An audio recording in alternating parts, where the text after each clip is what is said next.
What's up, everybody? Welcome to episode number 68 of Week in Review. This week's going to be a little bit different because I didn't actually do a ton of content, but I participated in a couple of other activities that I wanted to show off because I thought they were pretty cool. So I'm going to actually show you a piece of art that I made. I'm going to talk about Free Comic Book Day, and we're going to talk about Lego Marvel Superheroes 2.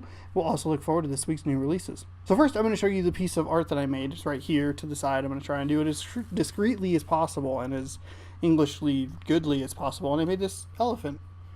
It looks very nice. I'm very proud of it. Got a little dicey with the blue. Ashley and I went to a paint and sip. That's not good audio. Ashley and I went to a paint and sip, and we each made one of these. And my idea was to take the color palette and maybe make it a little bit more my style. And I tend to like brighter colors. But I ended up using most of the colors that they use anyway. The big difference with mine is the green outline. Most everybody else just did theirs in black, which is totally fine. It actually got a little bit dicey because this blue you can see in the legs and as I used with the water is a lot darker than the other colors I used. And in fact, you can see a little bit in this ear, but there's like a highlighter yellow that I switched out. Basically, the colors they used were the black for the outline and the texture stripes in the middle, I think is what they called them. And then there was gray, which basically laid down a base and did like a little bit of shadowing stuff. This color palette was actually working until I decided to add the blue, and that's where things got a little questionable at best, and I started to actually get a little bit frustrated. And I'm actually very lucky that this turned out the way it did, because the blue is so much darker. I started to get a little bit frustrated. You can kind of see in on this ear, there's like very clear marks of where I put the brush, and I just put too much on the inside.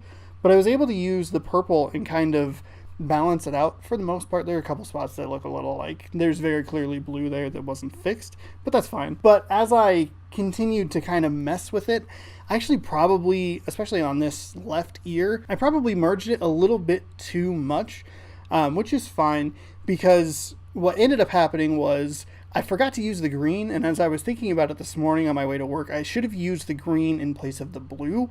It may have looked a little bit weird, and it wouldn't have come out with this result, but I think that the green would have meshed better with the pink, purple, yellow, and orange that was already on the painting, and I may have used the black as the outline. But as it stands, it actually works the way it is. And it's actually completely a miracle that it is the way it is. As I kind of started to blend the colors, she was instructing to put the detail lines on there. And as you can tell, the strokes that I do are a little bit thicker than most people's. They were able to get theirs pretty thin, and it looked more like detailed. And I started on this side, and I started to just hit it with random spots of black. And I didn't notice it until I hit the forehead, but I accidentally made a water elephant. And it's incredible because, one, I think it looks great, and two, it's a reference to a movie that I wasn't even intentionally doing. It's a reference to a movie called Cloudy with a Chance of Meatballs 2, where they have a creature called a water elephant. And so I was very proud of the way it turned out, and I wanted to show you, the lovely viewer, what it looked like. I'm very proud with the way it came out. It's a bit of a miracle. I started to get a little bit frustrated, where I was like, I fucking ruined this painting, and like I was very annoyed, and Ashley, who went with me, was actually very worried because she was like, he's gonna hate this, and I feel bad that he's gonna hate this. But in the end, we Bob Rossed it, aka we saved it. I also participated in Free Comic Book Day, which is one of my favorite days of the year. It's quickly actually becoming my favorite day of the year. It's usually a battle between Free Pancake Day and Free Comic Book Day, and they butt heads to figure out which one is the best. And Free Comic Book Day ends up edging out just a little bit because it's on a consistent like time. Free Pancake Day is just like whenever they're like, they throw a dart at a calendar and they're like, Free Pancake Day, one year it's in February, next year it's in March, then it's in January, and I'm like, I can't keep track of this. But I always know that Free Comic Book Day is on the first Saturday of May, so I figured I'd show you what I got. I went in with a plan of getting, I think it was like 5 or 6 of them, and actually came out pretty good. I think I got 4 of the 5 that I was looking for. The only one I missed was Blastosaurus, which was kind of a weird comic in the first place. But I got the one I always look for. I got the Tick. Whoa. Ripperino this one. Hang on. I got Dear Justice League, which I don't know. It's like a kid comic. Sure. Show that one off first because it's fallen out of the pile. I got the Tick.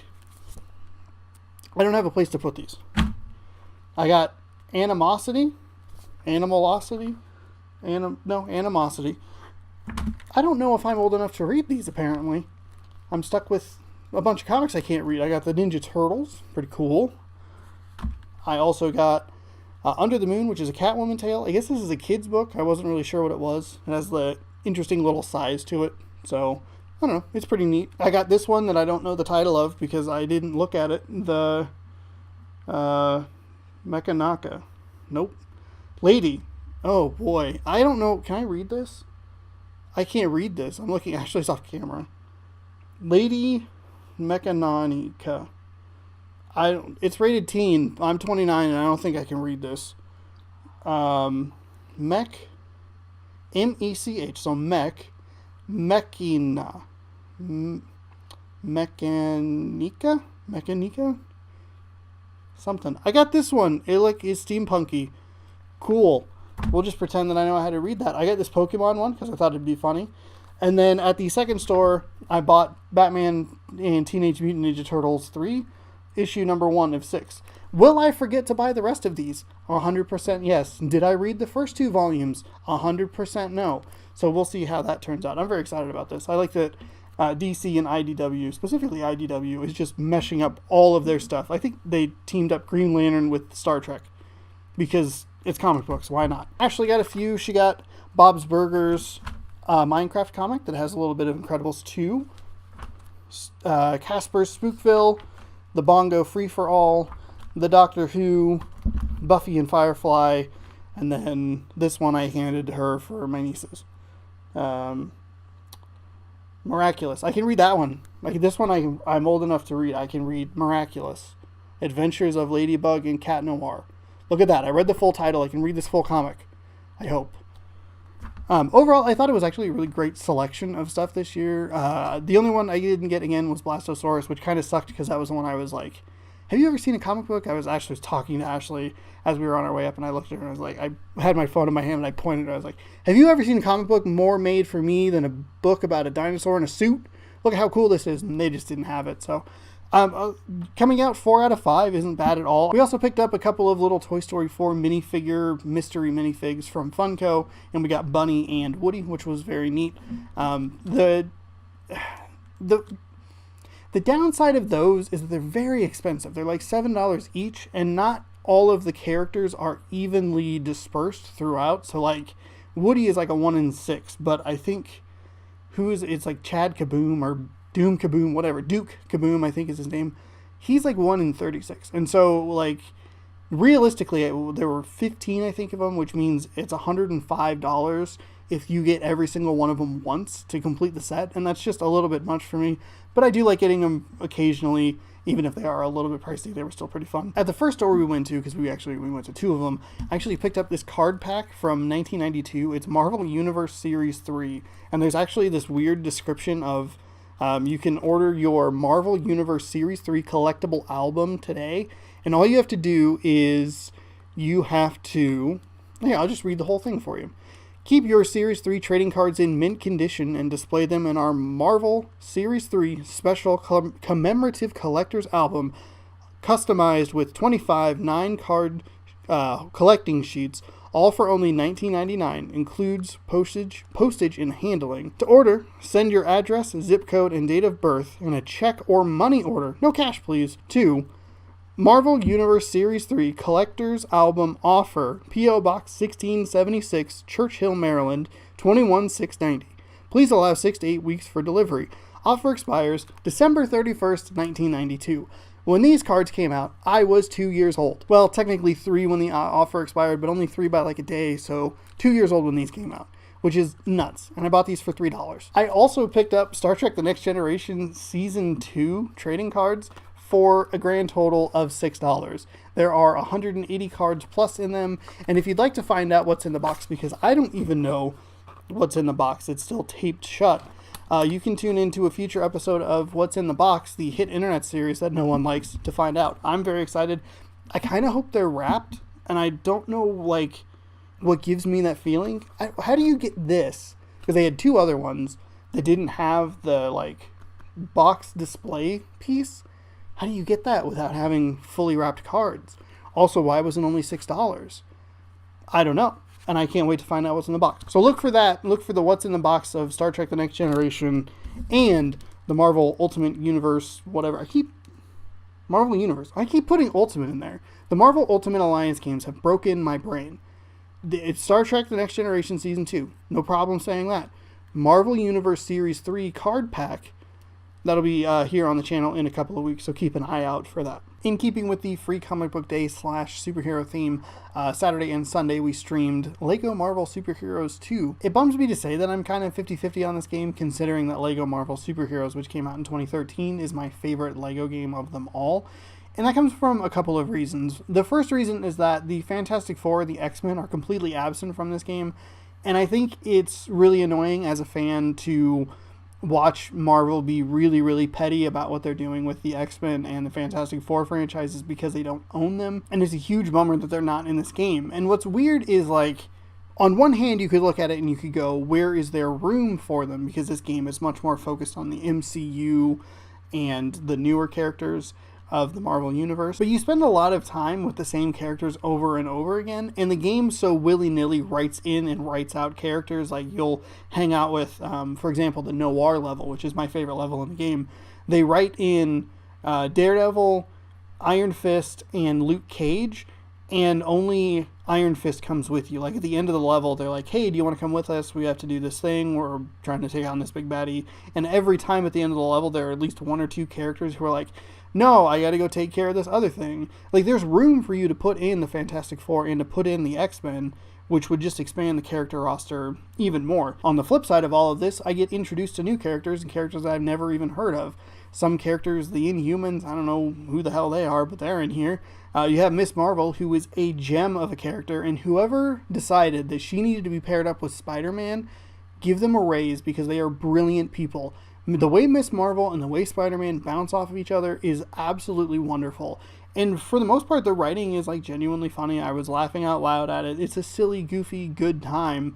And I know that, like, not having the Fantastic Four in and not having the X-Men in, for me, is like a nitpicky sort of thing. But when you're putting characters into this game that I don't even know, and I'm, like, fairly well versed on comics, how the hell are kids going to know who these characters are, and are they going to care? And while the writing is very funny throughout and the character matchups are great, the story does feel like it's meandering a little bit.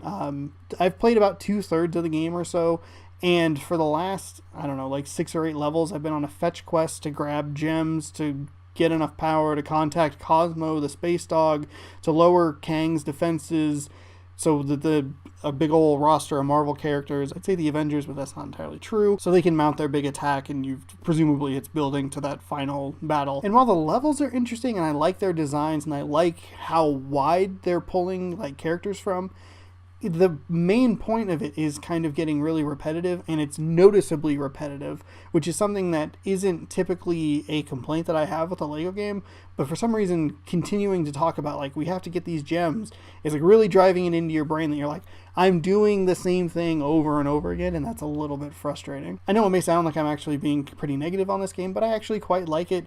The characters are good. It's a bright, colorful, funny game. I like the LEGO games. I like playing through the story levels, and then I like, after the story levels, you start getting a bunch of characters and you clean up the worlds. I like cleaning up the areas and seeing little check marks and getting the gold bricks and da-da-da-da-da. It's a lot of busy work on the surface, but I think that they do a good enough job of mixing up the activities that you do to make it fun and interesting. It's a good LEGO game and a good game overall. It's just not clicking with me, in the way that some of the other games did. Finally on the show, we'll take a look at this week's new releases. On Blu-ray, The Lego Movie 2 is out. You should go watch it because I really liked it. It's one of my favorite movies of the year so far.